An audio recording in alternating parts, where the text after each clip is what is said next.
de teatru. Chiar în această seară ne așteaptă o piesă senzațională la Teatrul de Artă din București. Rămâneți cu noi pentru că povestim chiar acum detalii.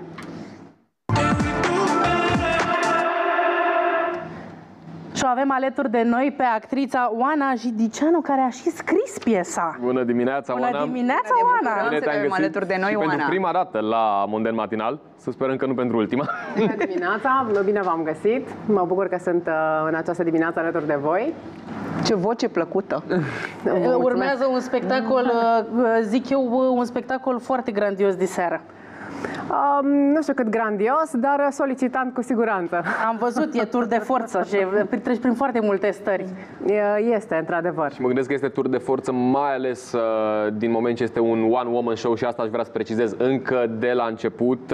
Spectacolul Fetița din Debara, pe care îl vom vedea la Teatrul de Artă diseară, one-woman show cu Oana, și o să te lăsăm pe tine să ne spui mai multe despre spectacol. De acum spectacol. încolo microfonul vine de partea ta și așa cum abia o să fie așteptăm. și diseară scena numai a ta, iată acum din nou camera e numai a ta. Camera numai a ta, masă, dacă vrei putem să plecăm. Nu, că oricum stăm cu urechile plecate și te urmărim, așa că Oana, gata, îți dăm voie să ne spui mai multe. Vă mulțumesc foarte mult. One Woman Show-ul, în ciuda aparențelor, poate părea la început că este ceva foarte simplu pentru că ești doar tu pe scenă, cât de complicat poate să fie să-ți pui propriul text. Am observat, mi-am dat seama lucrând că de fapt este cel mai complicat lucru pe care îl poți face ca actor. Cel mai greu lucru este să fii singur în scenă. N-ai niciun ajutor, ce greu e. Exact. Noi resimțim asta de altfel în rolurile noastre aici la masă. Așa că mă bucur foarte tare că sunt cu voi în dimineața asta. Nu e un monolog de data asta. Nu este un monolog de data asta. Vă aștept diseară să vedeți acest spectacol. Este o piesă pe care am scris-o în cadrul unui atelier de dramaturgie coordonat de Mimi Brănescu la Centrul Cultural Ion Sava din cadrul Teatrului Național. A durat cam un an de la prima lectură cu public a textului până la prima reprezentație. Iată ce parcurs lung ce este. proces, da, nici nu mă gândeam. Da, în teatru independent e un pic mai complicat să ajungi la produsul finit. Exact, și să faci toate lucrurile să meargă. Din fericire am dat peste echipa extraordinară a Teatrului de Artă, care m-a primit cu brațele deschise și cu care am lucrat extraordinar. Că ai avut un regizor. Am avut un regizor, 2 chiar. Uite, n-ai fost singură, măcar pe parcursul creării piesei. Nu, pentru că ar fi fost foarte complicat. M-au ajutat prietenii și colegii mei, Andreea Grămoșteanu și Alexandru Unguru. Am avut și scenograf.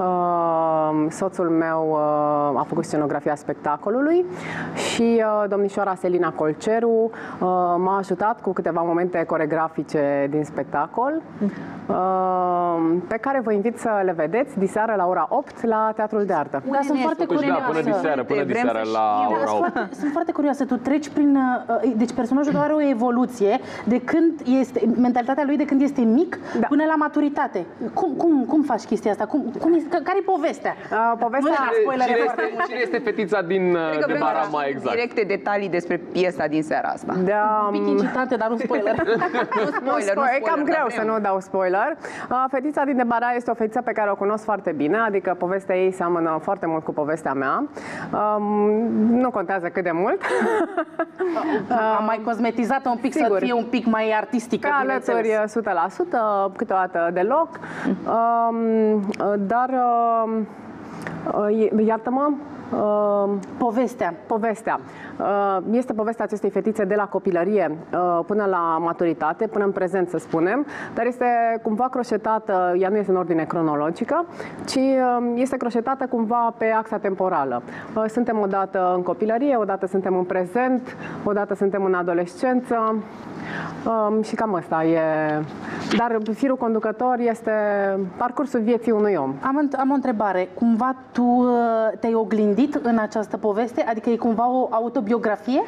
Da, să spunem că putem spune un spectacol confesiune. Are foarte multe părți. Asta a fost și tema, de fapt, atelierului de dramaturgie din care s-a născut piesa. Tema a fost să plecăm de la o întâmplare reală. Am plecat de la o întâmplare foarte reală, chiar cea care deschide piesa, o întâmplare cu tatăl meu. Și de aici am croșetat amintirile și prezentul. Oana, Iartă-mă, te rog. Amândouă suntem atât de incitate de piesă. Mă gândeam așa, pentru că nu mai avem foarte mult timp la dispoziție să vorbim. Cu ce ai vrea să plece spectatorii după ce văd piesa ta de teatru? Ce-ți dorești tu să transmiți? E o întrebare grea. Mulțumesc pentru întrebare. Este o întrebare foarte frumoasă. Astăzi, în această seară, voi juca al 8-lea spectacol, Fetița din Debara. Și sunt foarte fericită pentru că mereu la final oamenii sunt foarte modificați față de începutul spectacolului.